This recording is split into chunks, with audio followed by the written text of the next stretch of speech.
T20 ప్రపంచ cup 2024లో Pakistan group stage నుంచి నిష్క్రమించిన విషయం తెలిసిందే. అమెరికా, భారత్ చేతిలో ఓడిన పాక్ జట్టు ప్రదర్శనపై తీవ్ర విమర్శలు వచ్చాయి.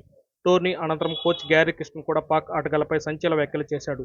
దీంతో సెలక్షన్ కమిటీపై పీసీబీ చర్యలకు దిగింది. ఈ క్రమంలో తాజాగా పాకిస్తాన్ స్టార్ పేసర్ షాహీన్ అఫ్రిది గురించి కొన్ని కీలక విషయాలు వెలుగులోకి వచ్చాయి.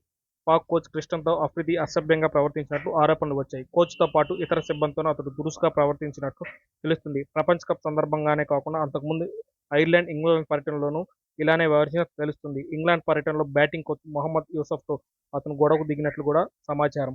షాహీన్ అఫ్రిది ప్రవర్తన సరిగా లేదని విమర్శలు వచ్చాయి. కోచ్లు, మేనేజ్మెంట్పై సిబ్బందితో దురుసుగా ప్రవర్తించాడు. అయితే కొన్ని ఫిర్యాదులు కూడా అందాయని తెలుస్తున్నాయి. జట్టులోని ప్రతి ఒక్కరూ క్రమశిక్షణతో మెలగాల్సిన అవసరం ఉంది. ఇటీవల కొందరు ప్లేయర్స్ లాబియింగ్ ద్వారా జట్టులోకి వచ్చారు. టీ20 ప్రపంచ కప్లో ఒక్కరు కూడా బాధ్యతతో ఆడలేదు. పీసీబీ చైర్మన్కు ఫిర్యాదు అందడంతో విచారణకు ఆదేశించారు. అతనిపై ఏడాది పాటు వేటు పడే అవకాశాలు కనిపిస్తున్నాయి. ఇప్పుడు అఫ్రిది చిక్కుల్లో పడ్డాడు. మరి పీసీబీ ఏ చర్యలు తీసుకుంటుందో వేచి చూడాలి. మరిన్ని ఇలాంటి ఇంట్రెస్టింగ్ వీడియోస్ కోసం మన ఛానల్ని సబ్స్క్రైబ్ చేసుకోండి. Thank you.